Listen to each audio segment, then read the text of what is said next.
Welcome, everybody, to another episode of XPlicit Materia, the podcast where a nerdy drummer like myself talks to other nerdy musicians and other people, and then we just talk about whatever it is that we want to talk about.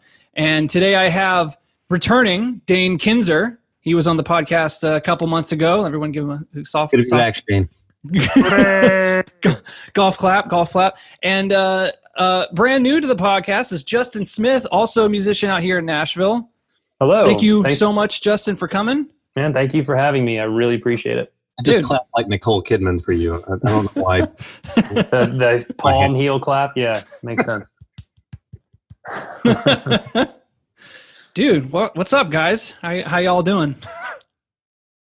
Doing very well, considering. Yep. Yeah, things are fun. Things are fun. Things are fun. I've literally spent all day.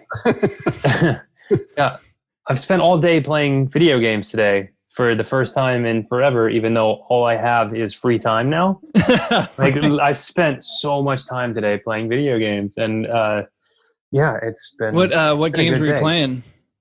I played Battlefront 2 with an old bandmate of mine, and a game. It's not new, but it's kind of new to console. It's called Risk of Rain 2.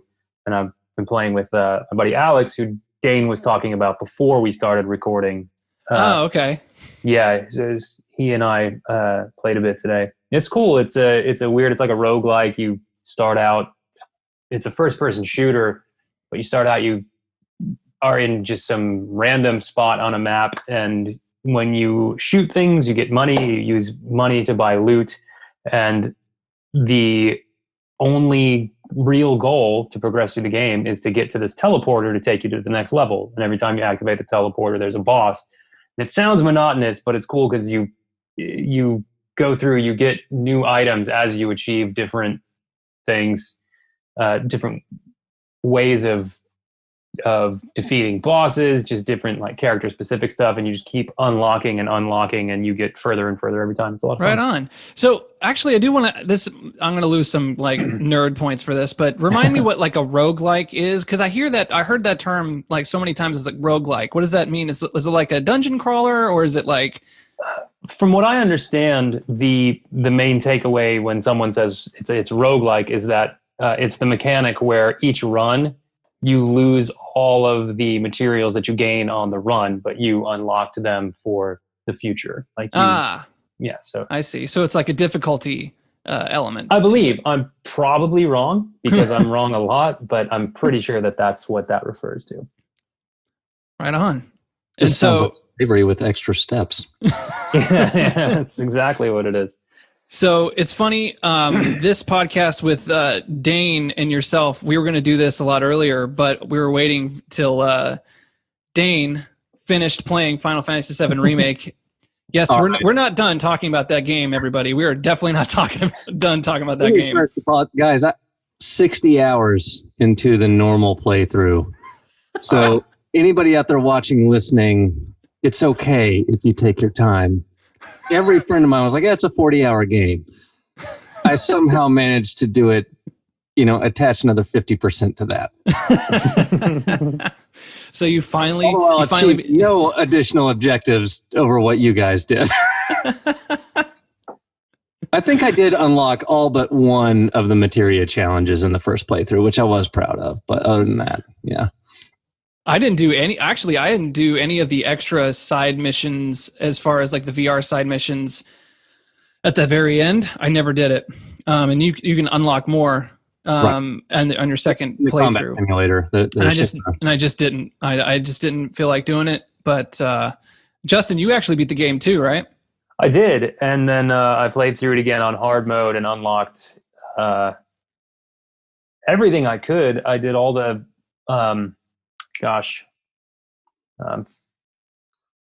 just bailing on his name. I can't think of the nerdy kid where you get the VR missions with the materia.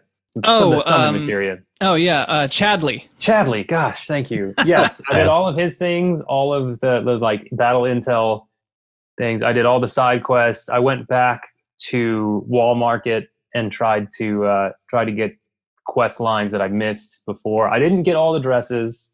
I didn't play through and like get all the dresses, but I saw.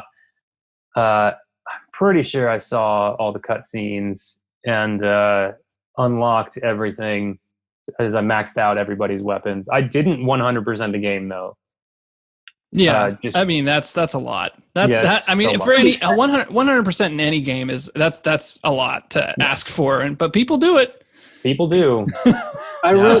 Coming back to Chadley, he was one of my favorite characters for dialogue in the game because of how matter of fact he is about his subversiveness. Hello, I am actively trying to bring down this multinational corporation. Like he's like excited about it. And I felt like the characters need to be like, shh, shh, shh, not here. We're listening, you know. We're trying to use subversion here, okay? We're actually in the base. We're inside.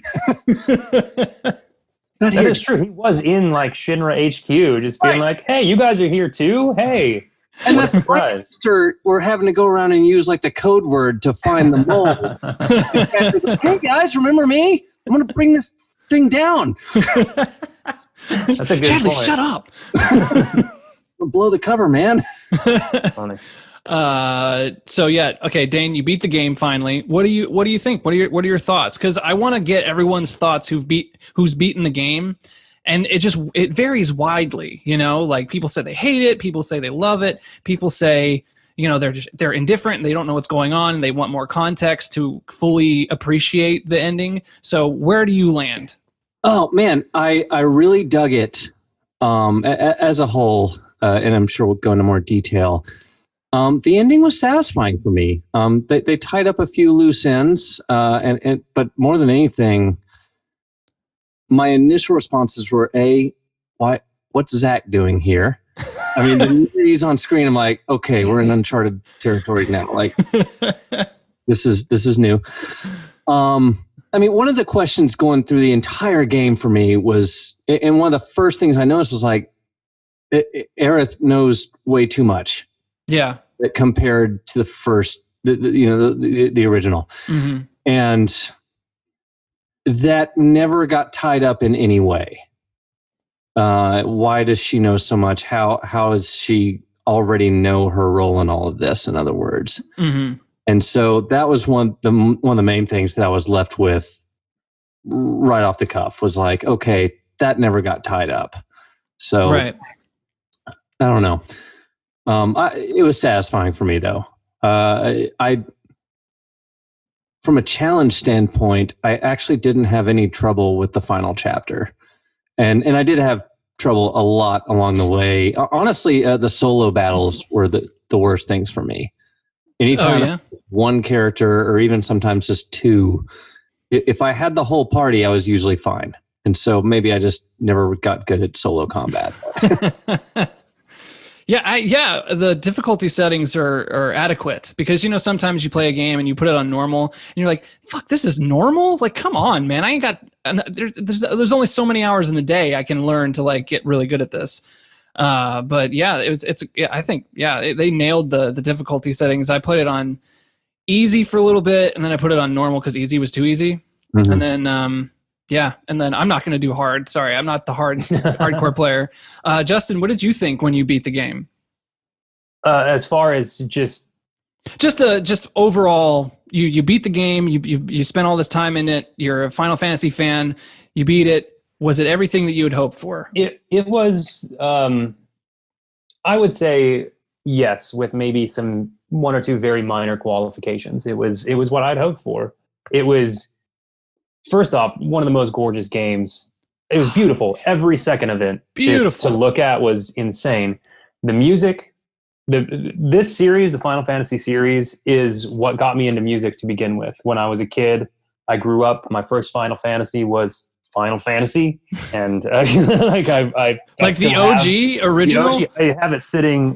Where is it? It's right down there, and. It's being used to prop up his desk. It's yeah. Underneath. We are musicians, okay. But yeah, I mean, the music was so well done. It's so cool to hear it. It fully realized, there's only, even back with the limitations of the technology when it came out in '95, it still sounded so good. And to hear the music like fully realized, it was just was insane. And everything it was gorgeous. There was some weird story elements that it didn't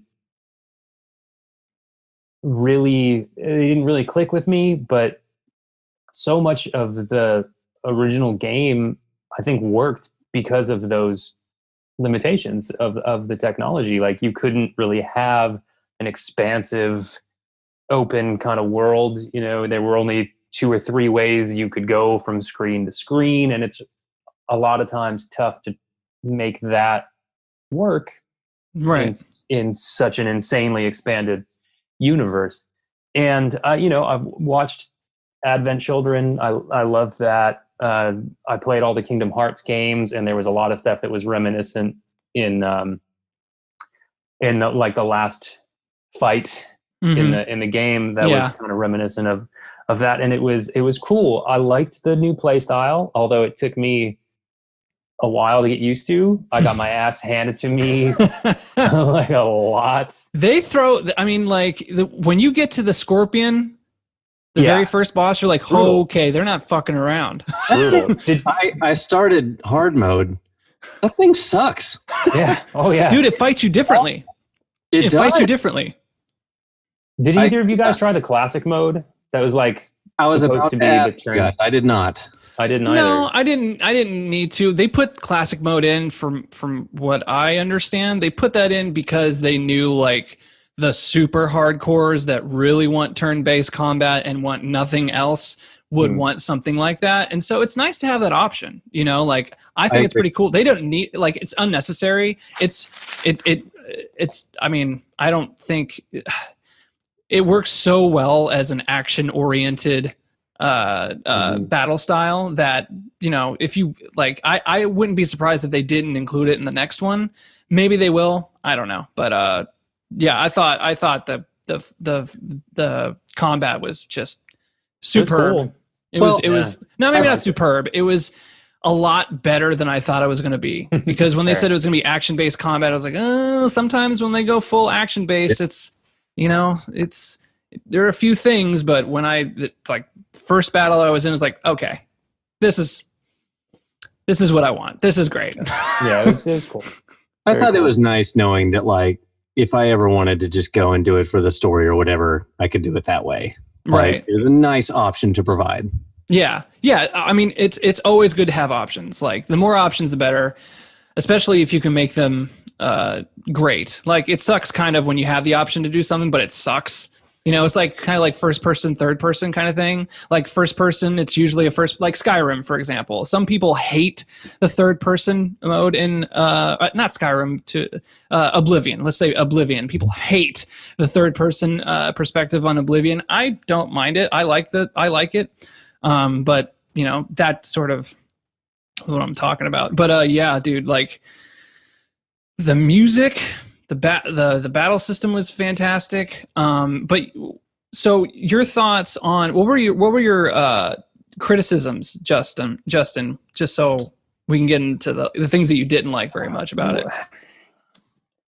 Well, to be honest, when I played through, I was really overwhelmed with just the fact that here I was playing this super modern version of a game that, like, I super loved, like was a big part of my childhood.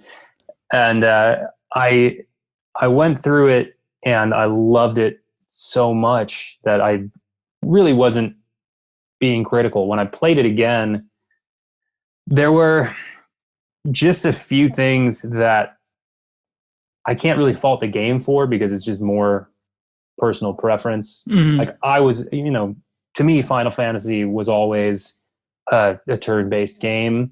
I'm not a purist by any means, right? But getting used to even though I've played something similar in, say, like Kingdom Hearts, getting used to doing that in a Final Fantasy game with those characters, it was something weird about that to me that I really just didn't.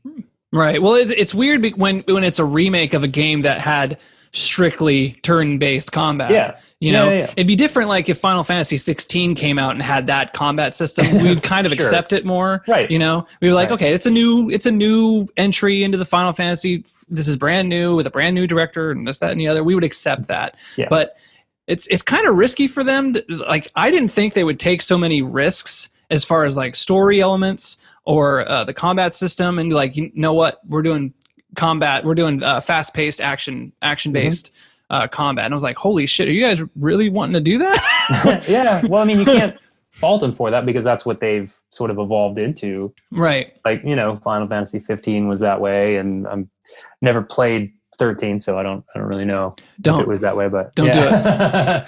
But I wanted to resist it for nothing besides the fact that it was not how I remembered it, which that's any fandom, you have that, and it just ruins fandom. So I tried really hard to just let myself accept what they were doing with this retelling of it.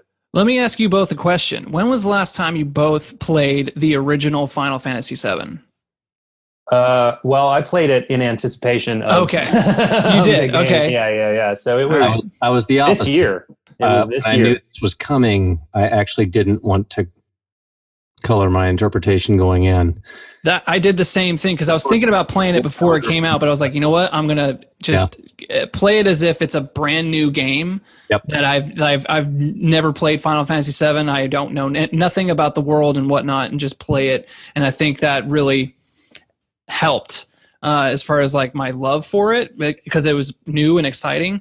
I just started replaying the OG Final Fantasy VII a week ago. And by the way, re-releases of old PlayStation RPGs is so much better with cheats. Yeah. So much better. Oh my God. Thank the Lord for whoever made the code for the ×3 speed thing where it just zooms. You gotta zoom. Okay, we gotta get going. Or if you need to grind, because dear Lord, did we have to grind back in the day. Especially with Final Fantasy VII. Like, Final Fantasy VII, you had to grind a lot. Like, that's not an easy game by any stretch.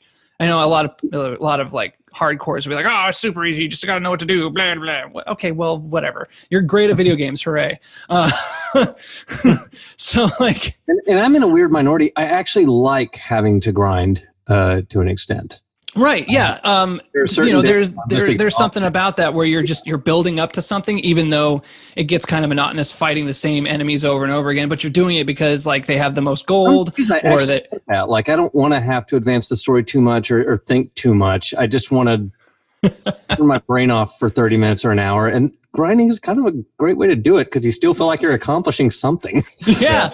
I mean, you're just doing it over and over again. And eventually you're like, okay. You set little goals for yourself. It's like, okay, 15 battles that nets that each one has 300 gold, and I could just get there's a time. Okay, 15 times. You end up in that slippery slope, like, oh, I just gained a level with Cloud, but she's 200 XP away. I need to do like 5 more. Oh, Barrett's he's about there. I can't quit now. You end up doing that recursively, and Cloud again. He's about level 40. Yeah, but then afterwards, you can just roll through the rest of the game and not have to worry about it. So, but anyway, I'm replaying the OG Final Fantasy VII, and I'm like re-loving it again because I don't have to do all the like kind of monotonous shit of grinding, which I like grinding to an extent as long as the grinding is fun. But after Final Fantasy VII kind of shows its age. Old PlayStation RPGs kind of show its age in that respect, where you're just like, okay, I gotta stay in this area and level up my characters before I move on. Yep. With the ×3 cheats and stuff like that, you can just zoom it right past it. Like, okay. The last Final Fantasy I did before this was 9. It was my first time doing it, and I feel exactly some of the things. Amazing game. I loved it, but yes, dude, 9 is great. Very blocky and slow in some parts. and rather than grinding, I did look up a couple like, okay, go here, cast death on this dragon, get a bajillion XP, and just all that. Dude, you need a strategy guide to play those old Final Fantasy games. You just need to. Like, there's no way that people. Well, there are people that can retain all that information. Like, oh, this boss has this item which I can use later for that boss. That's 300 chapters ahead, and more power to you. That's great. Good. Have either of you guys ever gotten the Master Summon Materia on the original FF7? No. Because that is the grindiest grind. No, I don't think I've ever got the Master Summon Materia. You have to master every single summon materia. And well, you can get won by just defeating Emerald Weapon. Right. But or Ruby Weapon. Shoot, I don't remember. I think it's Emerald Weapon. But if you do it the hard way, it's you master every single summon materia that just takes a ridiculous amount of AP. So even if you have like the triple growth and you go into the Sunken Galnica and just grind out fights for days and days, it still takes so long. It's insane. Absolutely insane. I totally forgot that you had to do. Yeah, I remember that you had to do some things like that. There are things in Final Fantasy VII where you just, all right, this is a week-long project for this little tiny thing. I need just to say you did it. Just to like say you did Knights of the Round is similar, not to that extent maybe, but like I remember Knights of the Round is like, okay, I'm gonna have to take some time in order to get Knights of the Round because it's the best materia in the game. Chocobo breeding grind. Yep. Oh my god, I'm not excited to get to that, but I need to. I need to experience Final Fantasy VII in its glory. I'm glad they've gotten away from that sort of grindiness. I guess with so many more games these days kind of vying for attention and no one having that kind of time to pour into something. Yeah, and I think what developers are getting is that gamers are getting older and we don't have, we're not 12 anymore and we don't have all day to do one level. But anyway, my original point, playing OG Final Fantasy VII, there are things in the OG Final Fantasy VII, because I haven't played in forever, that are in Remake that I didn't realize were in the OG game. Like, for example, the robed dudes are in the Remake, and you're like, who are these robed dudes? I remember vaguely a tattoo or something like that, whatever. I mean, Red 13 has a tattoo. Who are these robed guys? Dude, they're in Final Fantasy VII in droves. Oh, yeah. Even in Midgar, not in droves, but there's that one guy in that little tube area, and he's got a tattoo. And you guys, you and Aerith have a conversation about this guy who has a tattoo, and you're like, who is this? Like, what's going on? And I'm like, oh shit, they're just expanding on the whole robed guys that are failed experiments for Sephiroth. Oh, okay. Now I appreciate Remake a little bit more because now it's not something that's like some brand new story element they just threw in for fun. It's just it's for real. It's for real. They actually, it's actually in there, and it is a huge part of it. Yeah, turns out that I forgot. The failed experiments, the clones. Yeah, I totally forgot about that. There was that, and after playing, where am I at right now? I just got Cloud back after he realized he was living a lie. So just got him back, and listening to Linkin Park.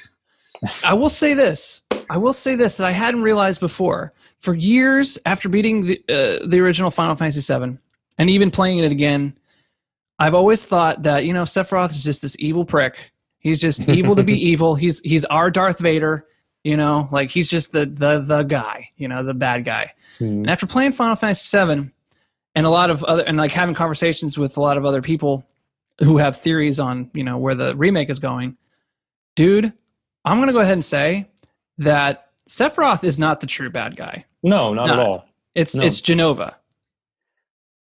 Jenova's pulling the strings. Okay. Jenova is pulling the strings. Because I haven't beat it yet, so there might be a detail I'm missing.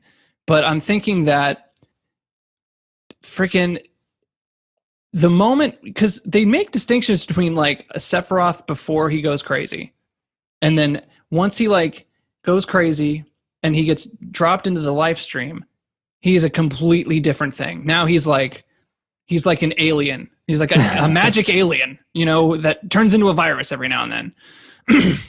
Well, okay. So when I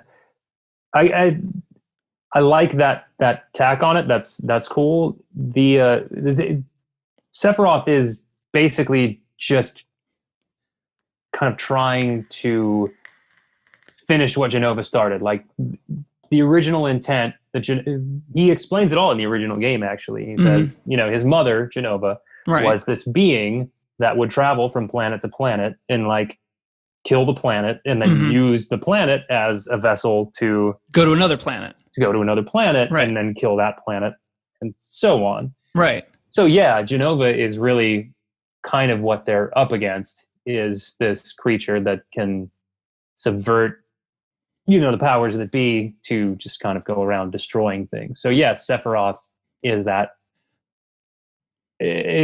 working to that end anyway. Yeah, and another thing too is like they talk about puppets a lot in that game. Mm-hmm. Cloud's a puppet for Sephiroth, and then in the remake, and according to Sleep Easy, like Aerith is sort of a puppet for the planet.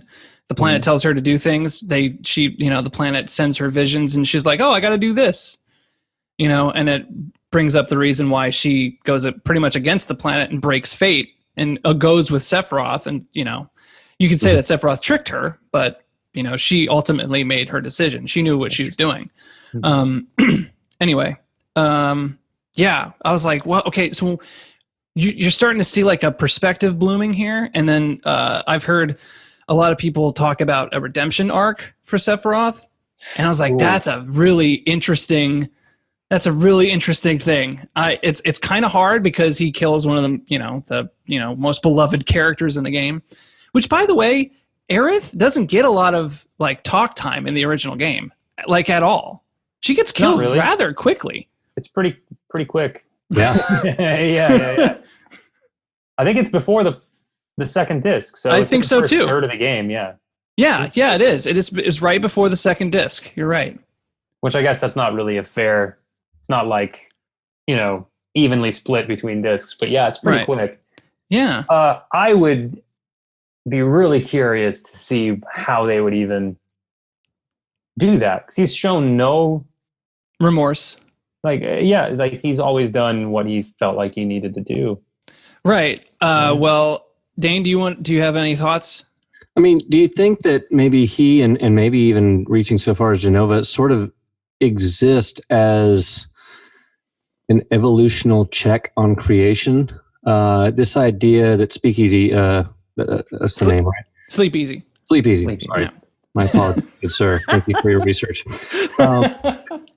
This idea of balance that always seems to exist for the planet, if not the universe. I mean, do we think that these entities exist to create that balance and maintain it? In other words, if there's a redemption for Sephiroth, that tilts the balance in favor of the light, correct?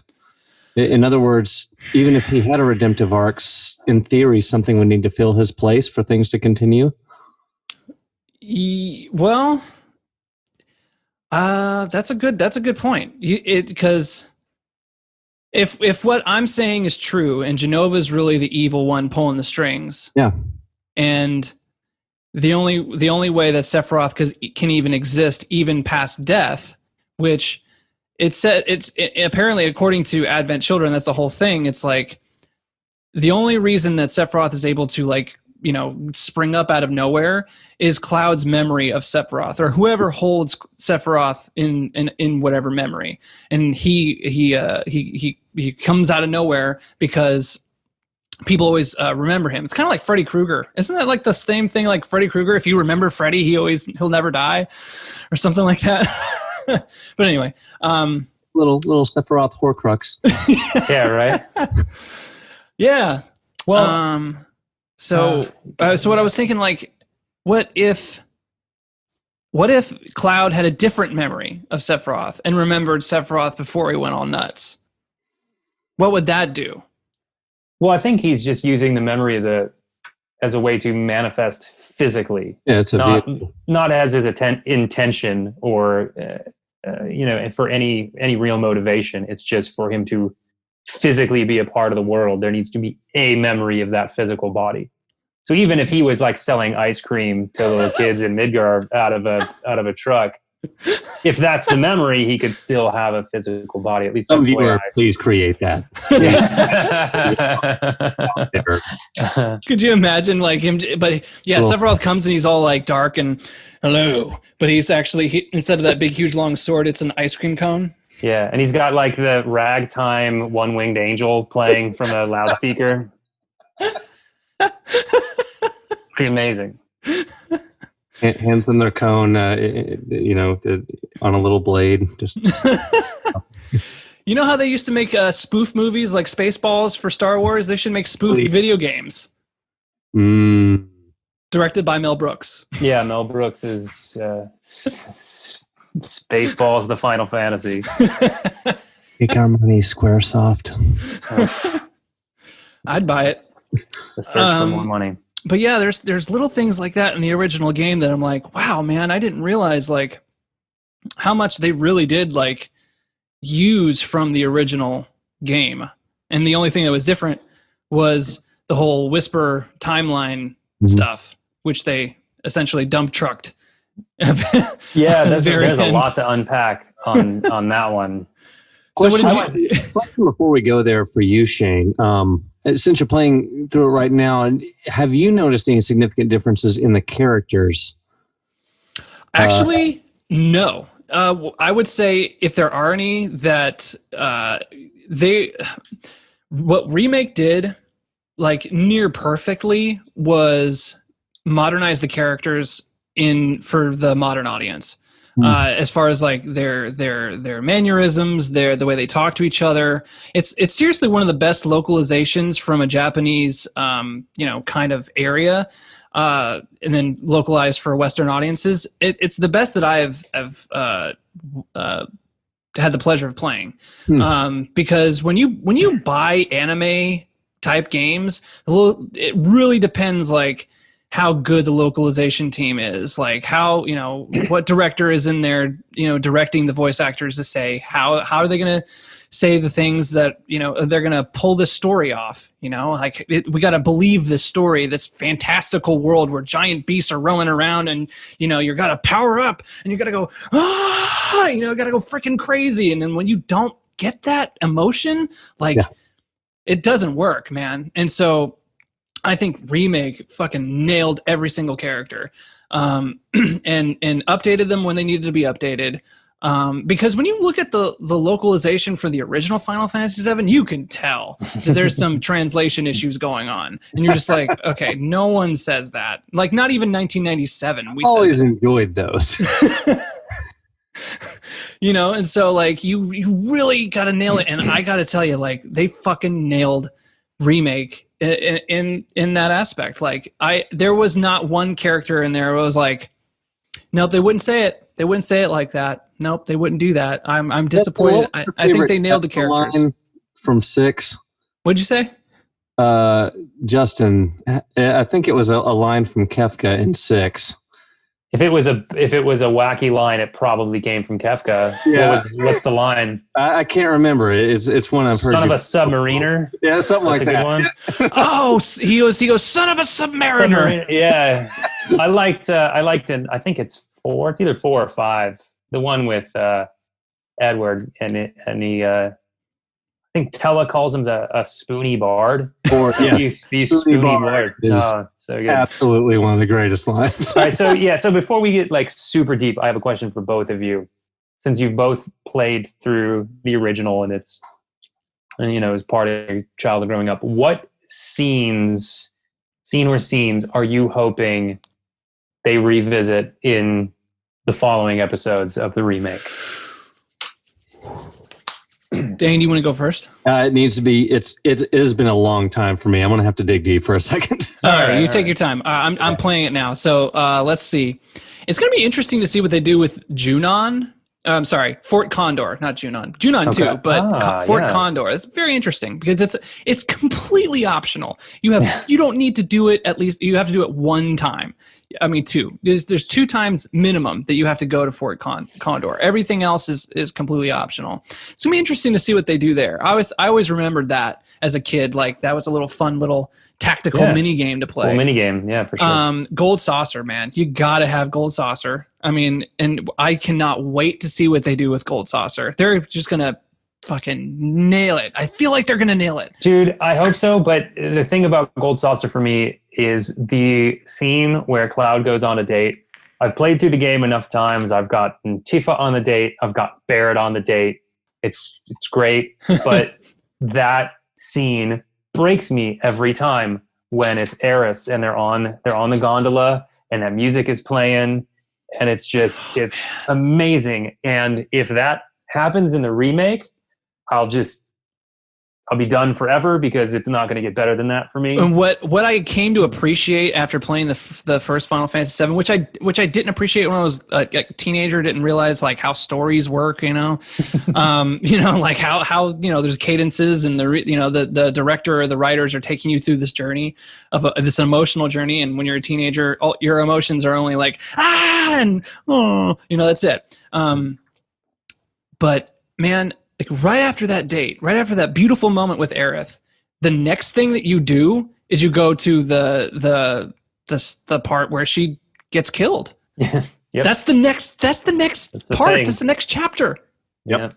And like, well, I mean, you go to the temple, and then you got to go through the forest and stuff, and there's that whole thing. But yes, the next major plot point is she's fucking dead. Yeah. You'd think that they would save a death like that, like towards the end, where they would use that as like a tool for the main character, like then go after. But no, they just do it like really immediately. I mean, not immediately, but like pretty close to that really cute moment you had. When you really fall in love with Aerith. Mm-hmm.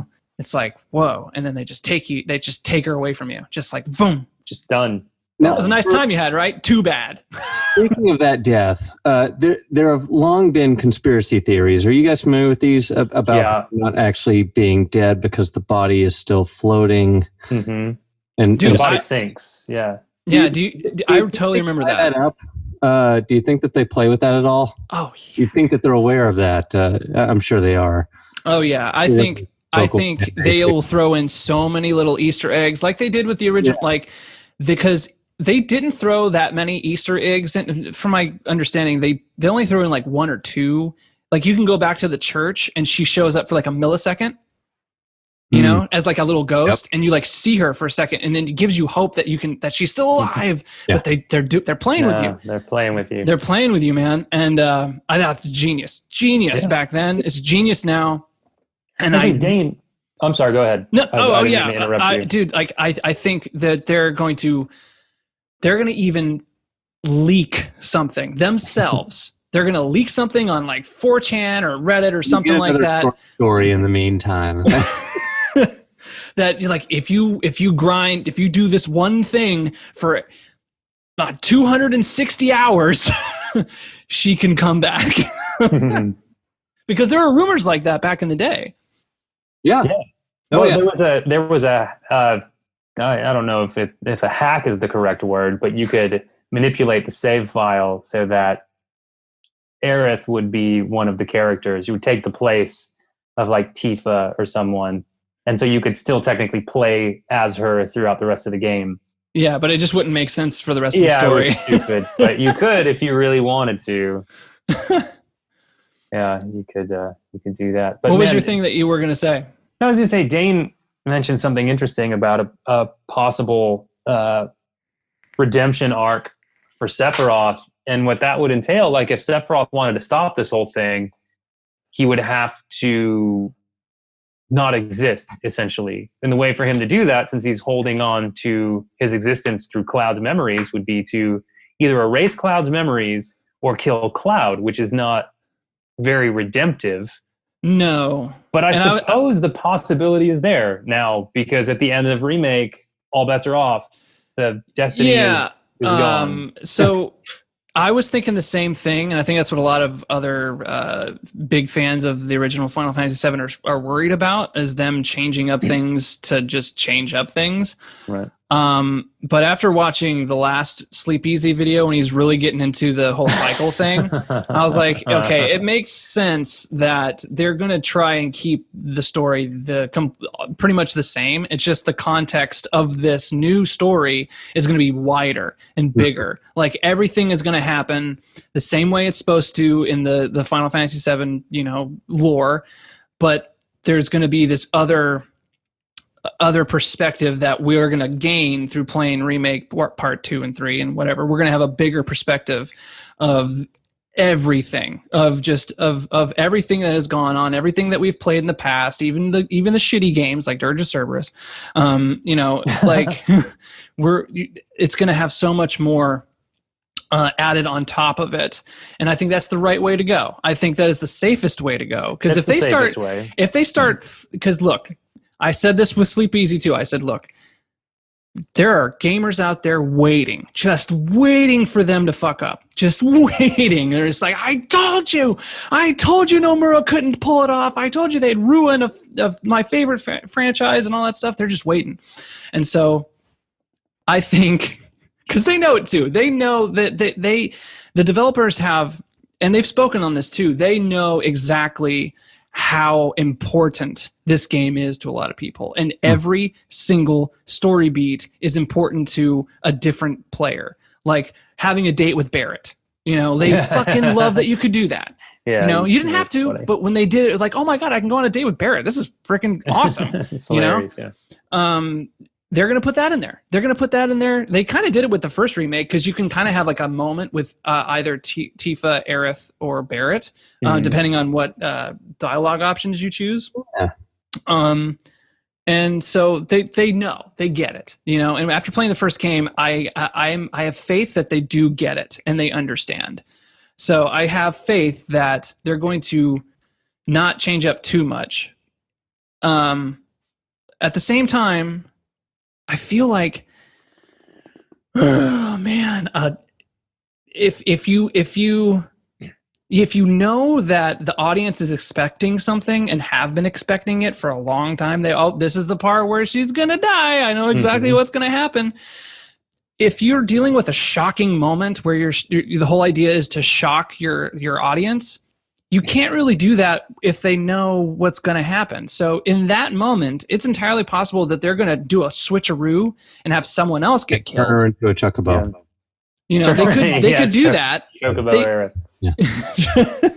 They could do that, but I don't think they will. I think they're just going to kill Aerith in a different. It'll be different. Okay. I mean, they're setting themselves up just to literally switch everything. Like the entire point of this whole thing. That's my thing, man. The stabbing of Barrett in Remake. Yeah, right. Sets her off. Think, okay, they're playing with this. Yeah, but they also bring him back to life. So it's you could take it as like, look, we're preparing the audience because we're changing things up completely, or they're setting you up to make you believe that you can, save Aerith. Mm-hmm. And the same thing with them bringing back Biggs at the end. The same thing with them bringing back Zach at the end. They're like, I remember seeing one commenter on Reddit was like, are they afraid of death now? What the hell? They're setting us up. They're wanting us to believe that we can actually change fate. But here's, changing fate isn't, really all that easy. You defeated this huge giant monster and stuff like that. But do you think that's just gonna? I don't know. Do you think the planet's gonna let you do that? There's no consequences for what you just did. Yeah, obviously there are going to be consequences, but how are you going to implement that within the game? I suppose because usually it goes from you're starting fights with you're a mercenary, you flip off of the train and you're like, soldiers, and then at the end you're murdering destiny itself. It's like all right, so if that's been it's almost a trope at this point because of this series. Like,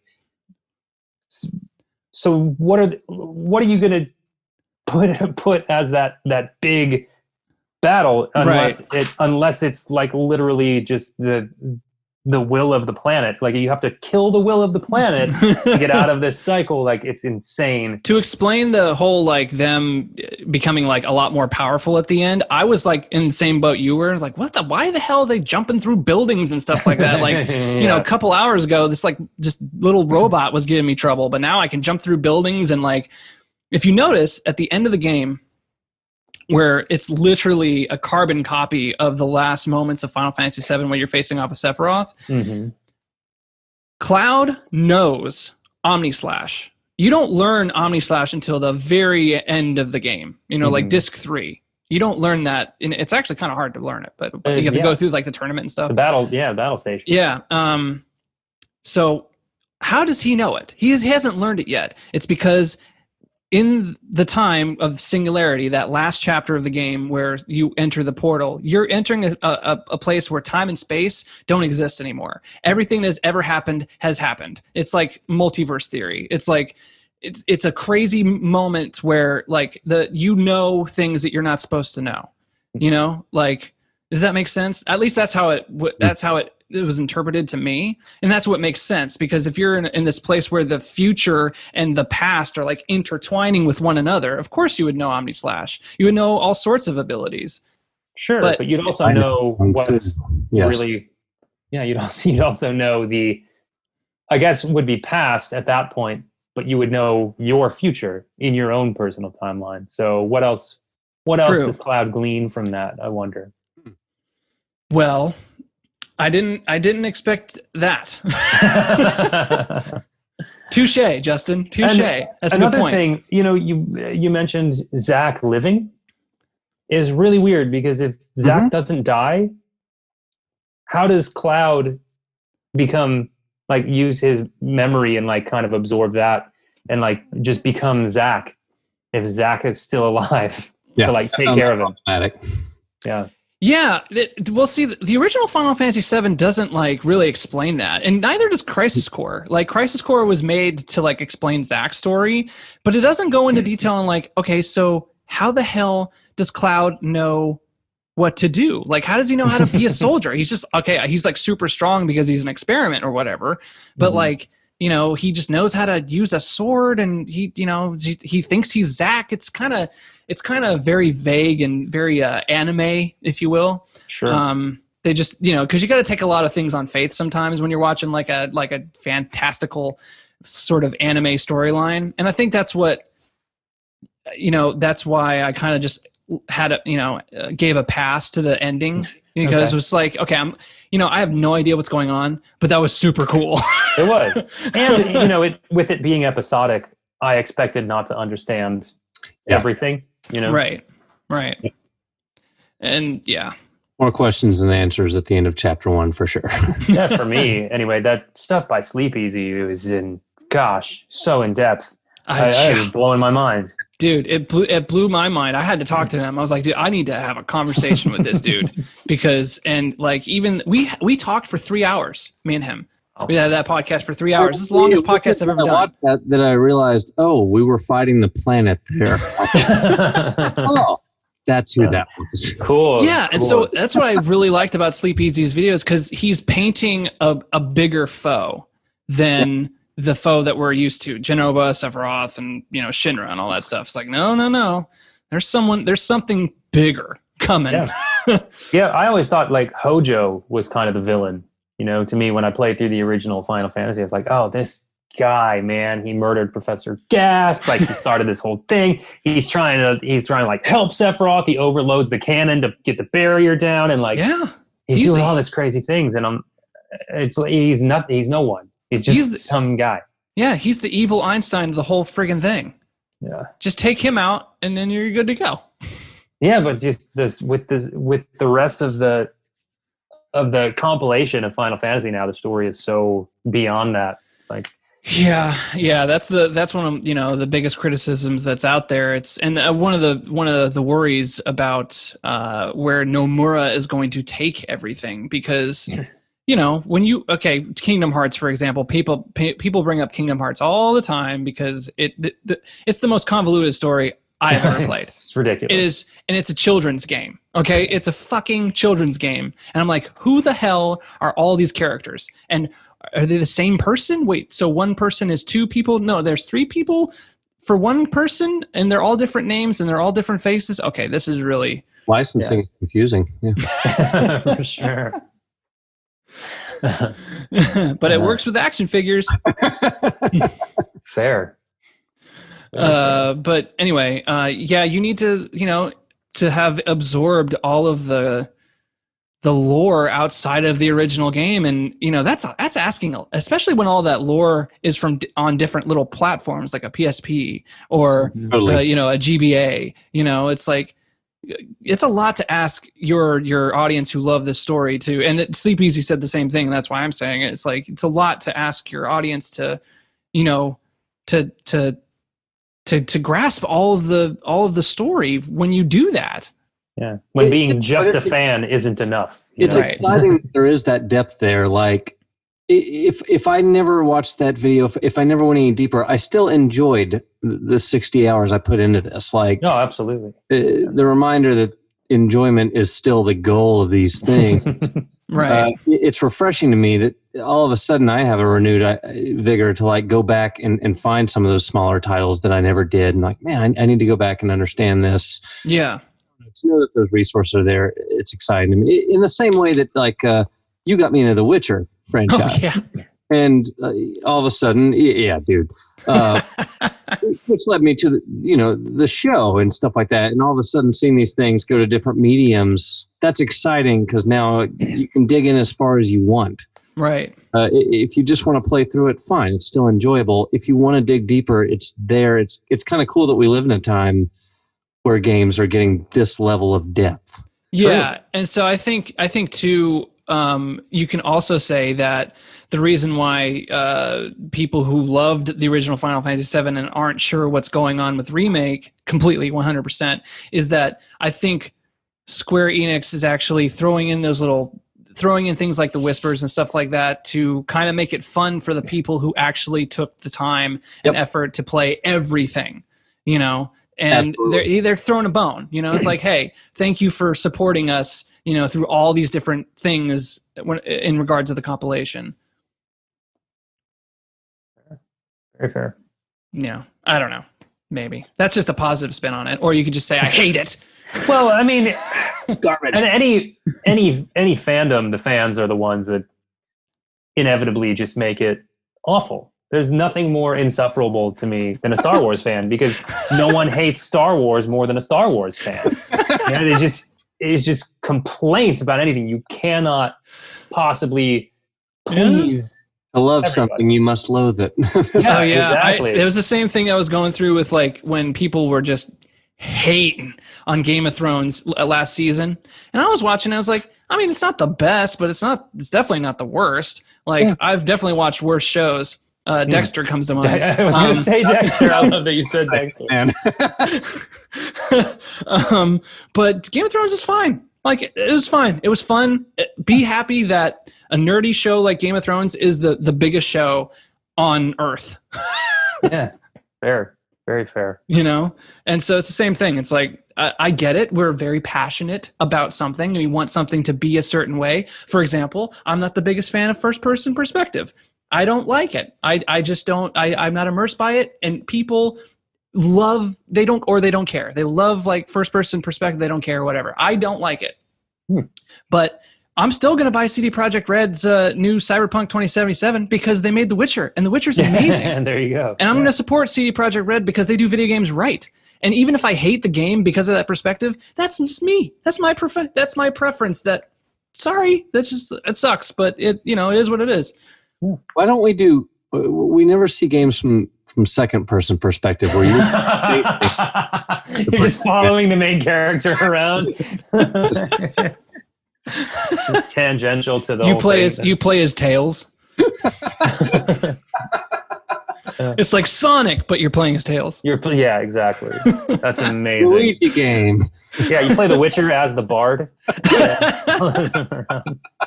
So, dude, Dane, are you finished with The Witcher? Did you beat it? No, I bailed on it so that I could be part of this podcast. Oh, great. Awesome. Okay. Dude, yeah, so I'm so glad you're playing The Witcher, man. And like, isn't it crazy to see, because you made I remember we were discussing Final Fantasy 7 earlier before we started doing this, and you made the comparison between like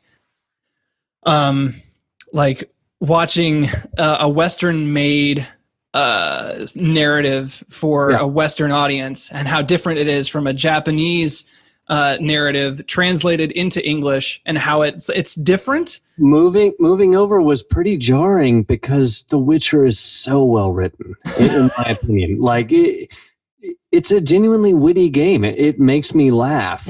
But I would make the argument that the reason why it's witty because it's made for a Western audience. We can get the subtle little subtleties that because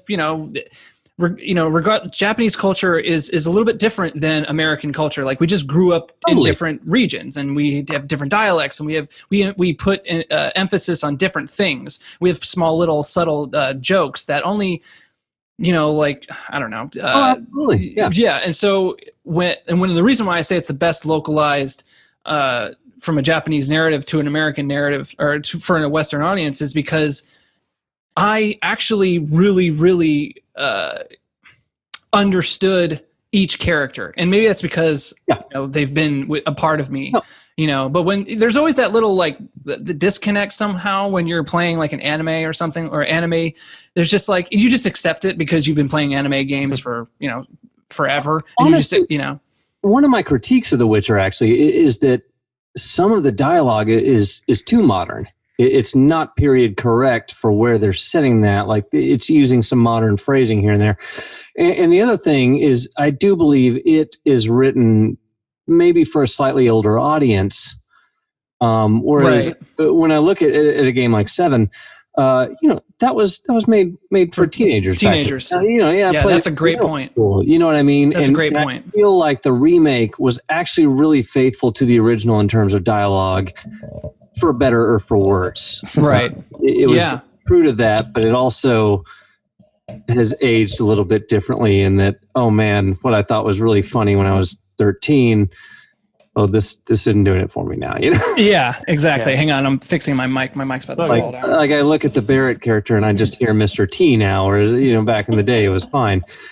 Well, I used to get a kick out every time Barrett said something about some goddamn pizza. I loved that when I was a kid. I was like, it's pizza. I like pizza. Now, I will say, one of my very few disappointments with the remake is the voice actor from Barrett. It's not that he did a bad job, I guess. There's something about it that seems so over the top, like stereotypical. And I don't know if it's okay to say that. That was definitely a criticism when the demo came out, or right before the demo, or something like that. And I believe the voice actor actually talked about it. And I think the reason why it's okay now and people just don't really get get very upset about it anymore is because the actor came out and said, "This is how I pictured the character. This is my take on the character. The director didn't tell me to do it. It wasn't like a thing where it's like, no, we need you to sound more black." Okay. Yeah. Well, sure. That's fine. I think that's what happened. If I remember correctly, I might not be correct in that, but that is how I remember it. Now, I could be completely wrong. Someone, let me know in the comments, but that's how I see it. And here's the thing about Barrett.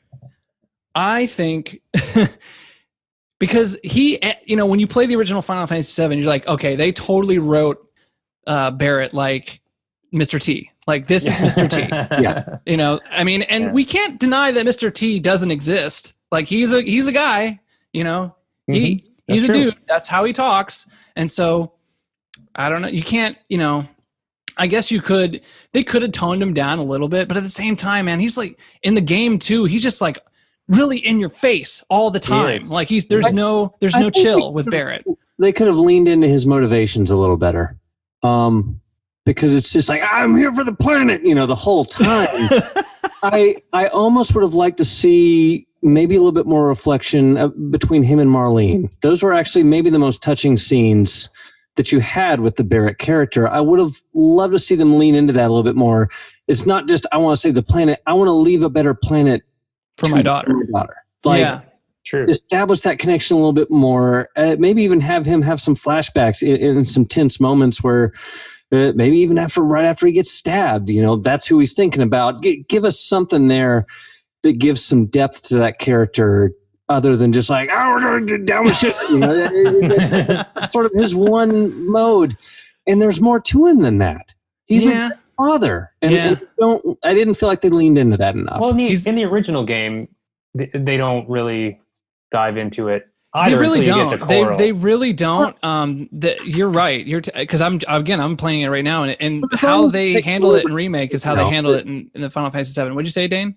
I'm just saying, as long as they're taking liberties with the remake with certain characters, like that, they certainly have the opportunity to do it. Yeah. Yes, exactly. Yeah, I don't think it would have taken away from the character.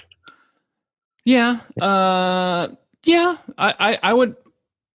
That's a valid criticism. I would imagine. And I think, but I don't know. I mean, I think it was. Yeah, I guess you could. I don't know. I mean, every scene between Barrett and Marlene is him saying, "Oh, sorry, I have to go again. Like I have pretty to much. leave. I'm sorry." Yeah. But absentee father kind of thing. But Sleep Easy actually pointed out in the podcast I did with him is like there are messed up family dynamics with every single character in the game. Wow. Yeah. In the whole game, like Barrett doesn't, he doesn't have his wife, and Marlene doesn't have a mother. Tifa doesn't have a mother. Cloud doesn't have a father. Right. Like all of the characters.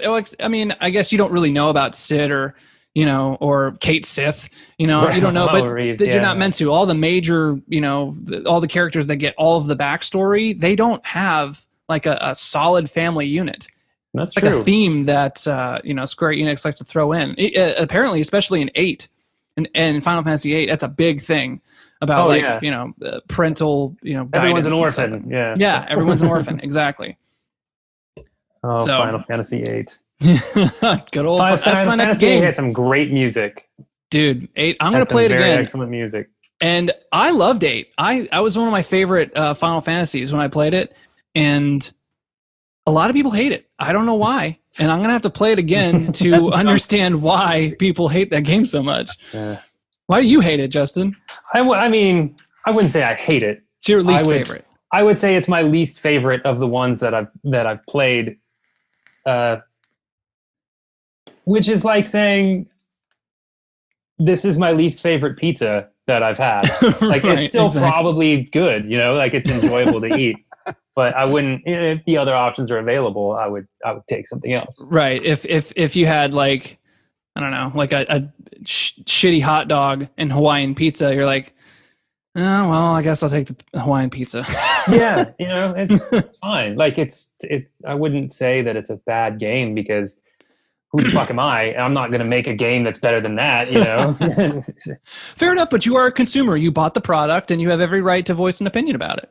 True. It is my least favorite, but some of the music, the Balam Guard music is amazing. Oh, yeah. I always liked Fragments of Memories as like a string quartet.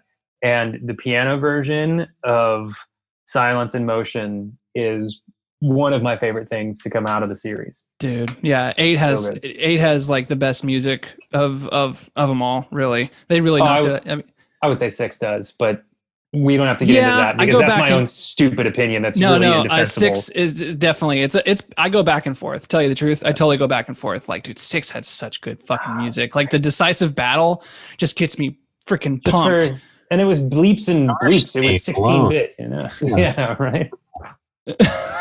Yeah, I can't. You can't defend the position that really any of them had the best music, especially 6 because it was a whole other platform. It was Super Nintendo, and even the original had great music, even though it was total 8-bit. But it's all of the melodies are just so recognizable. Well, back in the day, dude, back in the day, Squaresoft, at that time, they weren't Square Enix yet. Squaresoft had the best scores for all of their games, like Chrono Trigger, Secret of Mana. They nailed, they hired the best like freaking composers for those games. Like no other game could compare. No other game. Sorry. It's just at that time anyway. Like they just knocked it out of the park. You got Nobuo Uematsu, you got the other guy from Secret of Mana and Chrono Trigger, and both of them actually worked on that Chrono Trigger, which is, you can argue, is the best soundtrack of any game ever. Yeah, dude. What were we talking about? What were we? We talked about 8. We talked about Final Fantasy 8. If you guys were to see another game from the Square catalog get the remake treatment, well, 6. Obviously, I just answered that. Yeah, yours. Definitely. Yeah. 6. It would have to be, for me. It would have to be between 6 and, you know what? Even though they totally like remastered it, I would like to see another version of 8 because again, it was one of my favorites that I played, and I don't know why. I can't remember why. I think it's because of the love story, and there's emotional impact in 8 that isn't present in even 7. Like even though like 8 tackles like all these really complicated emotions like love and duty and or, you know, being an orphan and what that really means and what that does to your life and stuff like that.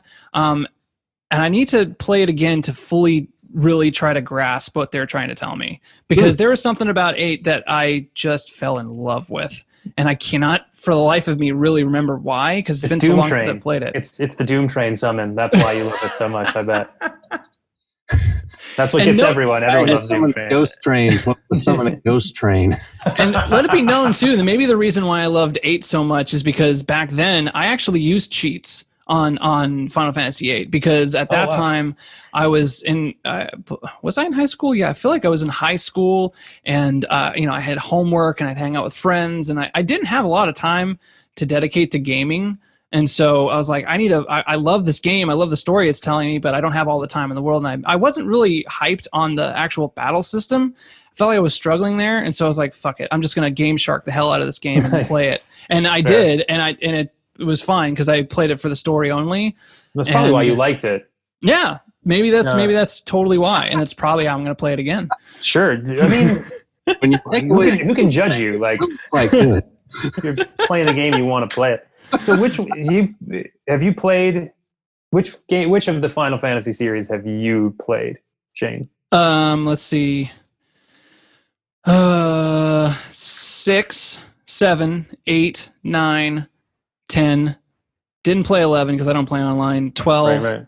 13. Nope, I didn't finish 13. I played. I tried 3 times. I tried 3 separate times to play 13. Couldn't do it. I didn't know what the hell was going on. I was like, what's an LC and what's a LISC and an AC? And this is 2 Kingdom Hearts. The same problem I had with the original Kingdom Hearts. I'm like, bro, you are pulling me in too many different directions with this freaking Disney storyline right now. That's a lot. You need to calm it down.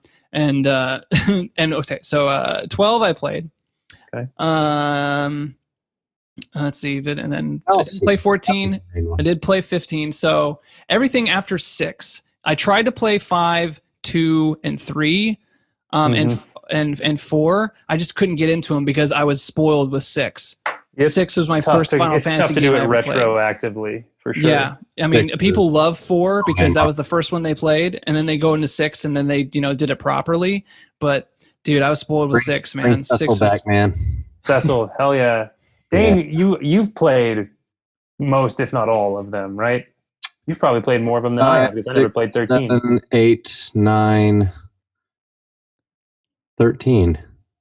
So I've got a big gap there in the 82 era. 10 was good. 10 was good. It had more great music. That was, I think, the last one that Nobuo Uematsu was the I think there's a remaster on Switch, and it's on my list. But by next podcast, we'll get. But did you answer which one? Which one would you like to see a remake of? It's tough. Somewhere between 6 and Secret of Mana for me. All right. Didn't they already do Secret of Mana? Sorta. I would love to see it given the treatment. The full treatment. Yeah. Not just the PS2 graphics. You want the remaster, not a remake. And I think there's still a lot of gas in that tank. Okay, that's fair. And that was one of their first forays into the inactive battle type thing. Oh yeah, dude! Secret of Mana back in the day was great. Before bringing it over to the Final Fantasies. Dude, like Secret of Mana was freaking crazy because you can hook up to 4. I think, or it was 3. I think it was 3. 3. Yeah, you can hook up 3 players if you had an adapter. Yep. But that's exciting. That was really cool. You could play with your buddy. Yeah. I think I named a dog Sprite when I was a kid because of that game. My parents thought it was the soft drink, and I didn't have the heart to tell them I was that big of a nerd. Oh, that's amazing. That's what about you, funny. Justin? Well, 6. I mean, you 6 said has always 6, been yeah, my that's right. favorite. But I would, if they did 9, I couldn't tell you how happy I'd be, because that was like their last like whimsical kind of high fantasy Medieval. like non-modern. And 9 was meant to sort of be a retrospective of everything. It was. There's a bunch of like weird Easter eggs. Every other game, yeah. Yeah. It's really, I loved it. And the characters, I loved Vivi. I loved the music for it. The story between Steiner and Beatrix was always funny. And, Oh yeah. Dude, 9 is it's fantastic. cool. 9 is really good. I just like the overall feel of it, man. Yeah, I wouldn't be mad if they did it again.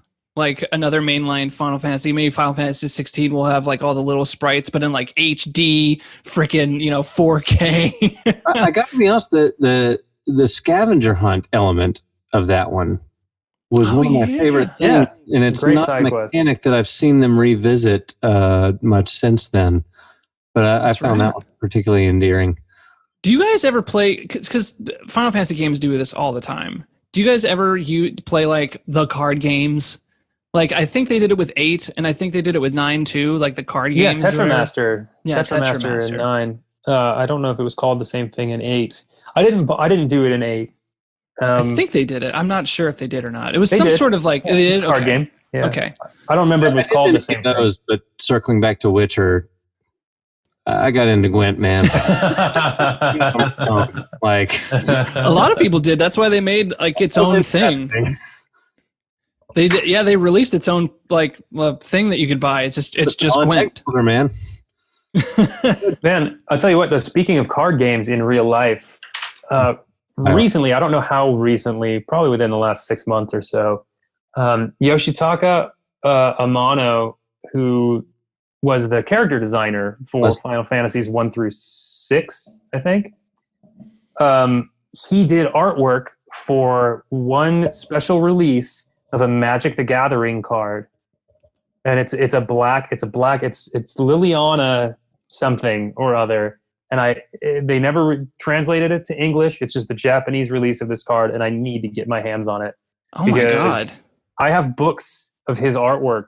Like, it was probably my favorite part about the game before I like learned about music and really got into it, was the original just character art of the early Final Fantasy games. Was just so stylized and cool. Yeah, there was nothing like it. Yeah. At that time, like, I mean, I'm sure his other artworks were, because it's his style, but his like, style, right? When a Final Fantasy game came out with that artwork, you're like, oh shit, this is, and they always told something about the story. Every time you see a Final Fantasy like title and it had his artwork in it, you're like, okay, what does that mean? There's a girl on it. Like, who's that girl? Or in Final Fantasy 7, it was that big giant meteor. Like, it was, they told you right from the get-go, like, hey, this is what Final Fantasy 7 is all about. All right, we gotta freaking, oh my gosh, my freaking microphone keeps falling down and it's driving me freaking crazy.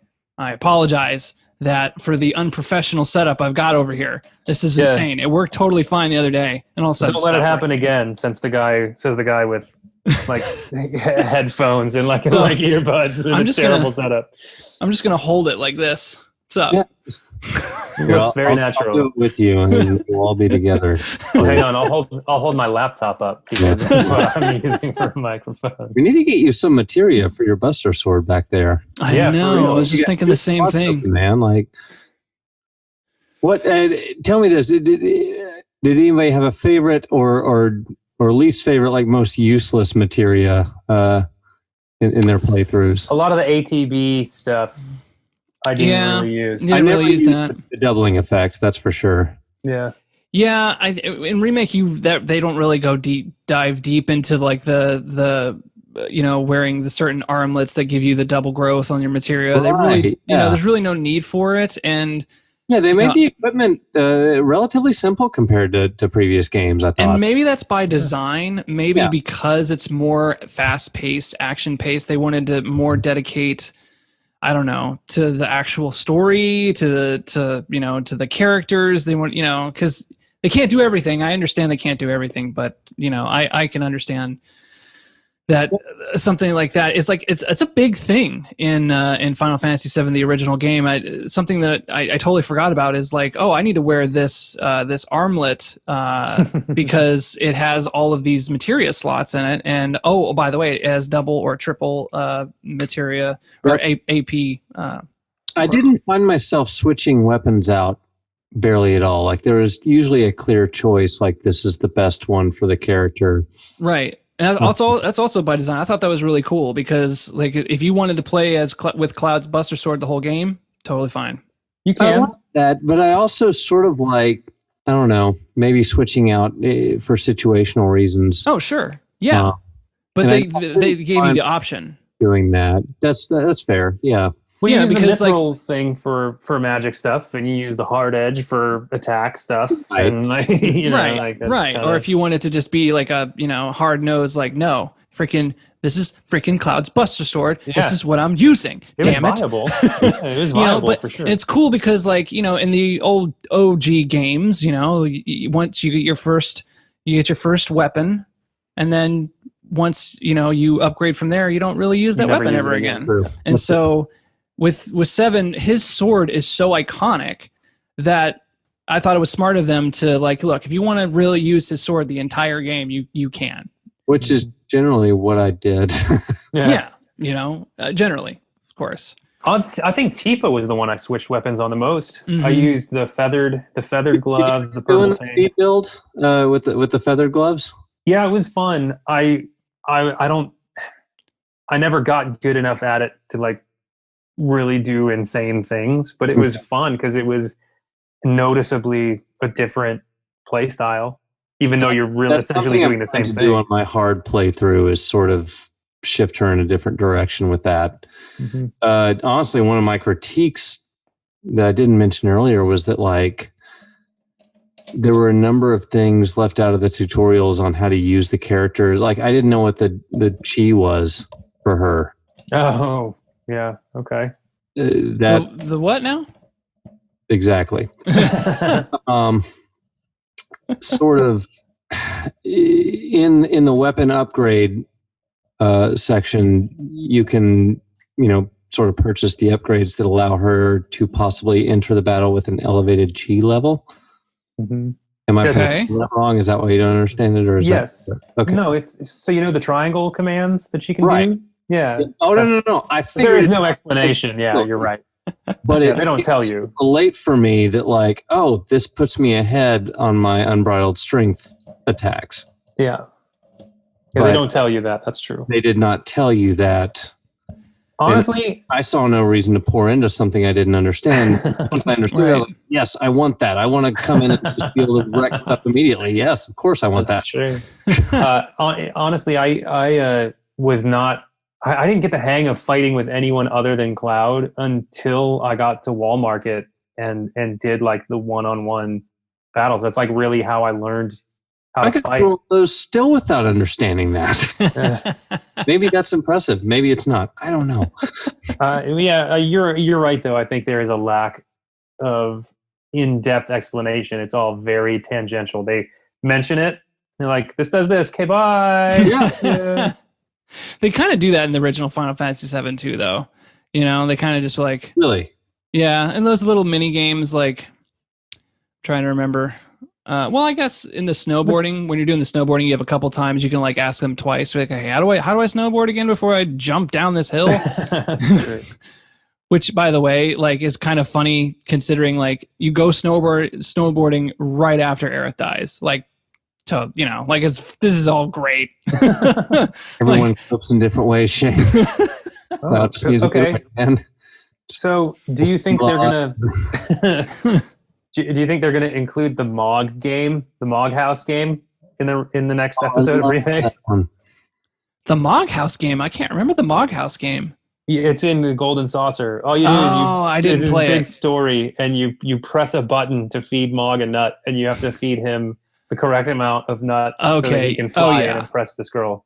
Okay, I remember now. I How didn't play Bane it this played time through, but yeah, I totally yeah. They're gonna do it. They're gonna throw it in there, and it's gonna be this freaking ridiculous thing, like they did with Hell House, because that was Oh, a big man, thing. Hell Like, how are they House. gonna make monsters like Hell House work in this brand new high fidelity graphic world? And Yeah. they fucking did it. They With just, a crazy metal tapeworm, they made that thing work too. That I fight think was. Hell House took me Oof. 45 minutes.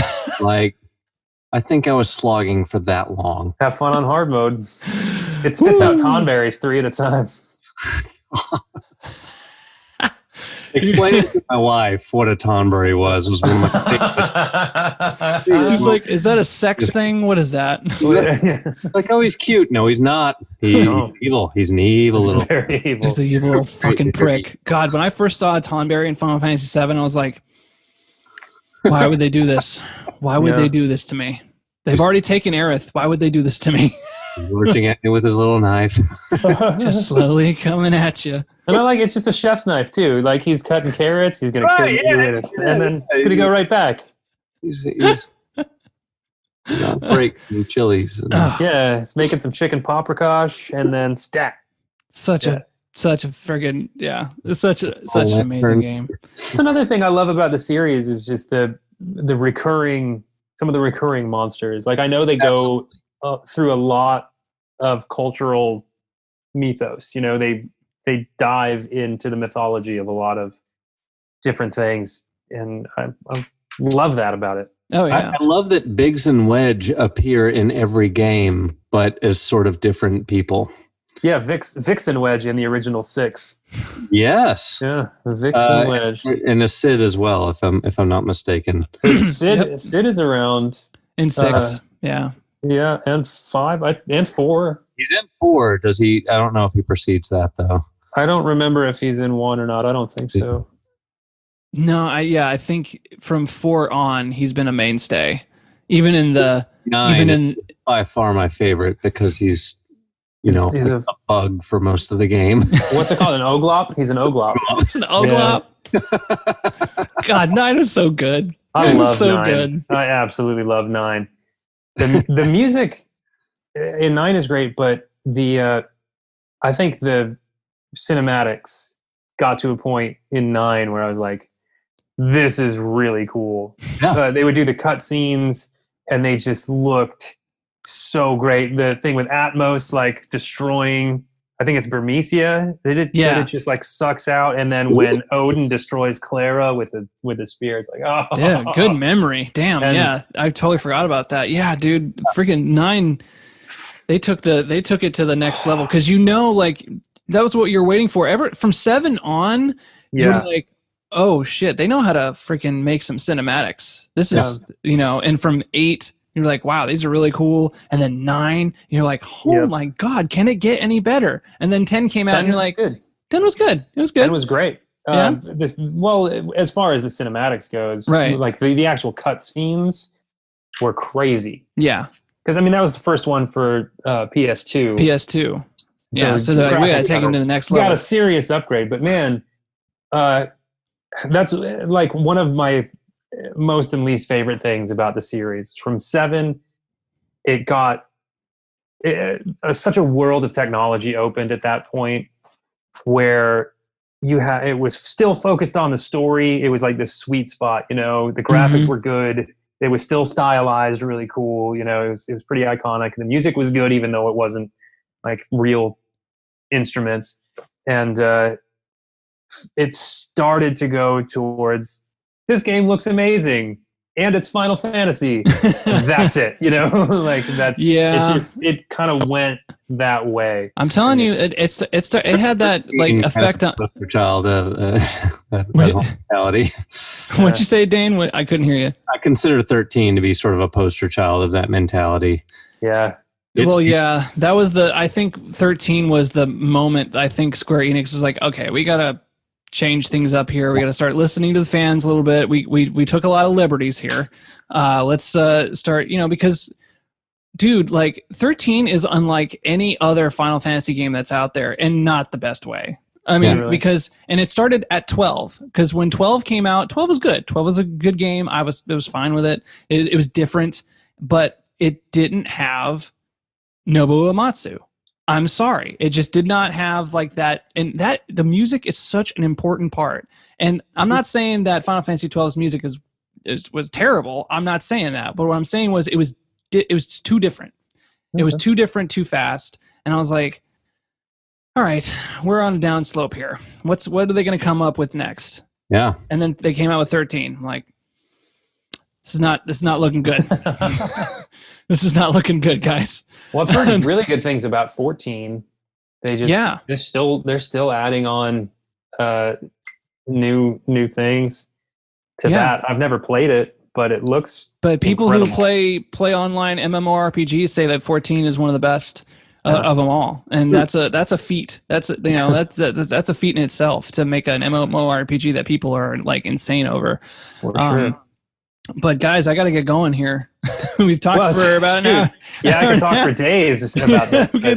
For days, and we will do it again, man, because this was fun. This is my first time I actually had 3 people on the Zoom chat. Yeah. So everything worked fine except for this damn microphone that I'm still holding in my hand, like a. Oh, I'm sorry. Some Like solidarity.